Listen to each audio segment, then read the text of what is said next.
بسم الله الرحمن الرحيم. السلام عليكم ورحمة الله وبركاته.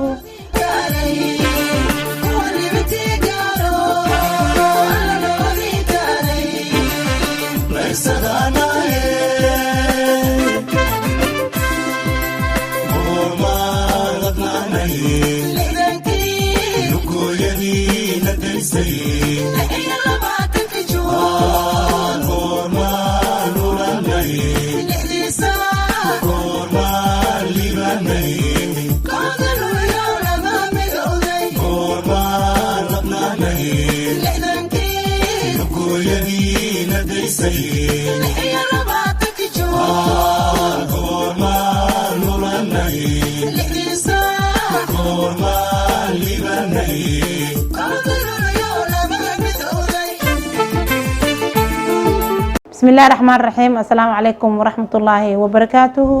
كلنتي وعنا ونكسن داودياشي qiimaha iyo qaayaha leh. halkani waa YouTube channelka Aamina Macalin. waxaa idin leeyahay soo dhawaada. maanta waxaan booqnay iskuulka caalamiga ee Ahlaam International School oo u dabaaldegay munaasabada 26 June si aan u ogaano dabaaldega iyo waliba sida ardayda ay ugu diyaar garoobeen munaasabada 26 June. waxaad ku daawanaysaan muuqaalada soo socdo haddii Ilaahay idmo.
haddaba marka la eego sida loogu diyaariyey ardayda iskuulka Axlaam International School oo dabaaldegida 61 sano guuradii ka soo wareegatay maalmaha xurriyadda ee Soomaaliya ayaa waxaa ka muuqato dabaaldegooda farxad aad u sareyso iyadoo ardayda ay ka muuqato astaanta calanka Soomaaliya heeso kala duwan oo ku saabsan wadaniyadda iyo qiimaha ay leedahay xurriyadda. waxaa cajiib ah in iskuulka Axlaam uu gaashaanka isaga dhigay in uu ardadooda ay baraan qiimaha xurriyadda isla mar ahaantaana uniformka maalintaasi loo bedelo dareeska ay ka muuqato astaanta calanka Soomaaliya. run ahaantii waa wax aad iyo aad ii soo jiitay markii aan ka qayb galay xafladii ay ugu dabaaldegayeen 26 Juun maalmaha xurriyadda ee Soomaaliya. waxaadna dheehan kartaan sida ardayda ay ugu faraxsan yihiin ka qayb qaadashada u dabaaldegida maalmaha xurriyadda. waxaan wax ka weydiinay dabaaldega 26 Juun ee uu sameeyay iskuulka Axlaam International School maamulaha sare ee iskuulka Axlaam International School mudane Cabdinaasir Cumar Cabdulaahi. waa sidee maanta dabaaldegiina ku aadan 26 Juun iyo waliba qaabka caruurta aad u barteen iyadoo aad bareysaan waxyaabo kala duwan oo dhanka waxbarashada ku saabsan haddana in caruurta ay bartaan maalmaha xurriyadda ee wadankooda. kusoo dhawaaw al-ustaad Cabdinaasir Cumar Cabdulaahi. bismillaahir rahmaanir rahiim. waa ku dhawaay waa mahadsantahay runtii waa su'aal meesha ku jirto. annaga markii aan mas'uuliyad waxbarasho aan qaadnay dabcan mas'uuliyaadkana fuulay ama laga rabo waxaa ka mid ah ardayga inaan barno wadankiisa qiimo ugu fadhiyo macnaha ay leedahay wadaniyadda iyo taariikhda wadankiisa inaan barno waxay ka mid tahay waxbarashada waajibkana waa ardayga inaan u gudbino. annaga marka ka iskuul ahaan ama ka maamul ahaan waxaan si gaar ah isu xilqaanay waxyaabaha muhiimka u ah wadankana taariikh u ah isla markaana qiimo gooni ah in ardayda aan barno sida maalmaha xurriyadda 26 Juun oo kale 1 Luulyo oo kale maalinta calanka waxyaabaha oo muhiimka u ah in ardayga wadaniyadiisa isla markaana uu ku dareemi karo wadankan uu asagu leeyahay astaamaha uu wadanka uu ku garan karo inuu Soomaali u yahay waxyaabaha aadka loo ilaaliyo la ixtiraamo oo uu ka mid yahay calanka uu ka mid yahay wadankii dhulkii iyo dhismaha guud ee danta guud lagu dhisay oo kale. marka waxyaabaha noocaas oo kale ayaan barnaa. marka si gaar ah marka waxaan xoogga u saarnaa ardaydu sida hadda idinku aad aragteen dabcan intaad ku dhex jirteen waxyaabaha muhiimka ah maalan calanka oo kale heestii calanka oo kale astaantii qaranka oo kale in la baro maalmaha xurriyadda 26 Juun oo gobolada waqooyi oo kale gumeysta Ingiriiska ay ka qaateen xornimada 1 Luulyo oo kale gobolada koonfureed ee gumeysta Talyaaniga ka qaateen oo kale xornimada iyo midowgii labada gobol oo 1 Luulyo ku beegneed waxyaabahaas oo dhan waa runtii mas'uuliyad annaga si gaar ah u garanay in ardada u gudbino ama taariikh ahaan u barno ama wadaniyad ahaan u barnana runtii waa wax runtii aan garanay mas'uuliyad masaarin ay tahay inaan gudanana ay waajib nagu tahay. taas ayaa keentay markii in ardada aan qaab noocaas u diyaarin. waa tahay daawadayaasheeda qiimaha iyo qaayala muuqaalkii aan ugu talagalnay in aan wax uga ogaano dabaaldega 26 Juun ee iskuulka Axlaam International intaasi ayuu inooga egyahay. inta aan muuqaal midkaan oo kale ku kulmi doono waa walaashiin Aamina Macalin oo idin leh nabadgelyo.